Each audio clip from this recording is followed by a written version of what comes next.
কখনো এমন হয় যে মানুষের চোখের সামনে থেকে পর্দা সরিয়ে ফেলা হয়, সত্যগুলো প্রকাশ পেতে শুরু করে, সে সব কিছু দেখতে ও শুনতে পায় যা অন্যরা দেখতে বা শুনতে পারে না। আর আল্লাহর এই বিশেষ অনুগ্রহ শুধু এক ছোট্ট কাজের মাধ্যমে পাওয়া যায়। আজ আমরা সেই একটি উদাহরণ বলবো। এটা সেই দিনগুলোর কথা যখন যুদ্ধ তীব্র ছিল, শত্রুর ভয় ছিল, কিন্তু জয়ের বিশ্বাসও ছিল। আমাদের ইউনিটের দুই বন্ধু শত্রুর এলাকাতে সাঁতারের পোশাক পরে গোপনে ঢুকেছিল। আমরা আশা করছিলাম তারা ফিরে আসবে, কিন্তু সময় কেটে গেল। অন্ধকার রাত শেষ হয়ে আসছিল, সূর্যের আলো ছড়িয়ে পড়ছিল, কিন্তু তারা দুজনই ফিরে আসেনি। মন খারাপ করে আমরা ফিরে এলাম। খবরটা যেই মোহাম্মদ হুসেইন ইউসুফ ইলাহির কাছে পৌঁছল, তিনি সাথে সাথেই কমান্ডারের কাছে গেলেন।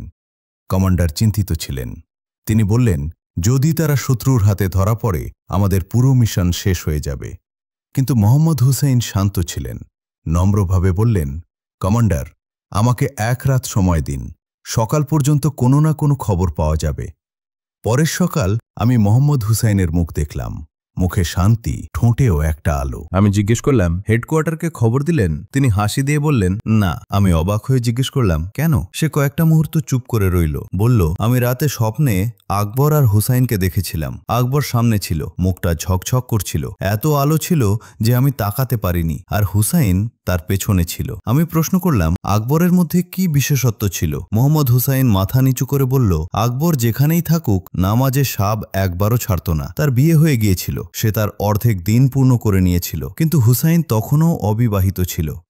তারপর একটা গোপন কথা বলল, আকবর স্বপ্নে বলেছিল, চিন্তা করো না, আমরা শত্রুর হাতে ধরা পড়িনি, আমরা ফিরে আসছি।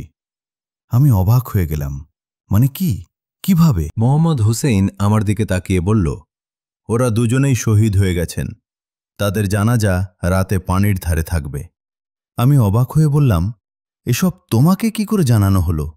মোহাম্মদ হুসেইন হাসি দিয়ে বলল, হযরত জয়নব আলাইহিস সালাম আমাকে জানিয়েছেন। স্বপ্নে? না, জাগ্রত অবস্থায়।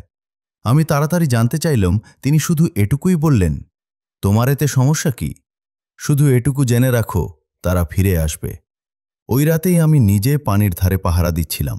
রাতের অন্ধকার আরও ঘনিয়ে আসছিল। হঠাৎ এক সঙ্গী রেডিওতে চেঁচিয়ে উঠল, স্যার, দ্রুত আসুন, পানির ওপর কিছু ভাসতে দেখা যাচ্ছে। আমি দৌড়ে গেলাম, আর যা দৃশ্য আমি দেখলাম সেটি আমার আত্মার উপর ছাপ ফেলে দিল। হুসেইনের লাশ পানি দিয়ে ভেসে ভেসে নদীর তীরে এসে ঠেকেছে।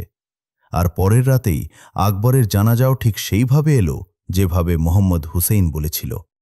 আর সেই মোহাম্মদ হুসেইন, যার মারিফতের অবস্থা এমন ছিল, যাকে সবাই ইউসুফ ইলাহি বলে ডাকে, সে কিভাবে এই অবস্থানে এলো? রহস্যটা এই যে ১৯ বছর থেকে তার নামাজে সাব কাজা হয়নি, কখনো কাউকে কষ্ট দেয়নি, তার হৃদয়ে গরিবদের যুদ্ধের জন্য দুঃখ ছিল, আর সে নাহজুল বালাগার পাগল ছিল। মৌলা সৈয়দুস সোহাদা ইমাম হুসেইন আলাইহিস সালামের মজলিস আর আজাদারি তার জীবনের একটি অংশ ছিল। সুতরাং হযরত জাইনাব সালামুল্লাহ আলাইহা তার প্রতি বিশেষ নজর কেন রাখবেন না? কারণ নামাজে সাব ইমাম হুসেইন আলাইহিস সালামের বিশেষ উপদেশ। বোন জাইনাব আমাকে যেন নামাজে সাবে কখনো ভুলবে না।